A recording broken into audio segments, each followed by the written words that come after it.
nentuin harga itu biasanya ada dua metode pendekatan, yaitu pendekatan internal sama pendekatan eksternal. Pendekatan eksternal itu apa? Artinya pendekatan eksternal itu kita menentukan harga jual dengan melihat faktor-faktor di luar bisnis kita, yaitu lihat kompetitor. Jadi kita analisa dulu kompetitor itu berapa range harganya. Kita kalau bisa usahain main di range harga tersebut. Nah, cuman apakah kita harus lebih mahal atau lebih murah dari kompetitor, itu tergantung pada benefit yang bisa kita deliver.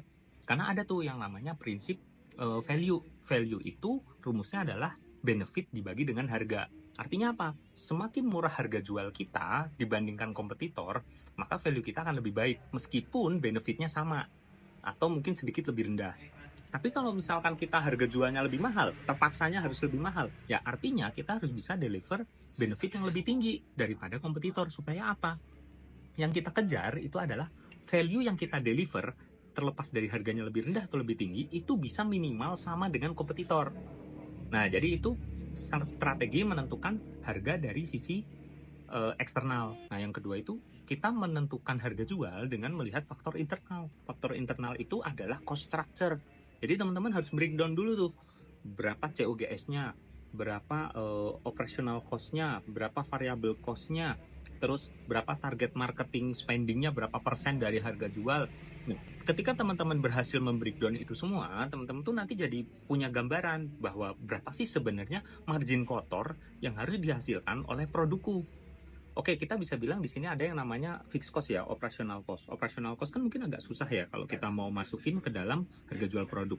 Itu cara nentuinnya, kita bisa dengan menentukan ya, kita kemungkinan bisa sanggup mengenerate penjualannya itu di berapa. Misalkan, kalau kita operational cost-nya 5 juta, sementara untuk anggaran operational cost kita di satu pieces produknya itu adalah 5.000, berarti kita harus ditarget mengejar 1.000 pieces penjualan. Kalau misalkan kita ngejar operational cost kita ada di 5 juta dan kita mau ngambil biaya atas per pieces produknya itu 10.000, ya target penjualan kita bisa lebih rendah. Bisa cukup ngejual di 500 pieces. Itu udah bisa nutup OPEX kita gitu.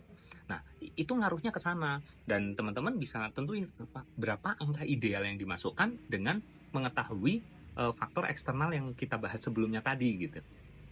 Setelah itu semua di breakdown, teman-teman jadi tahu berapa sih minimal margin kotor yang harus bisa di-generate sama produk kita gitu.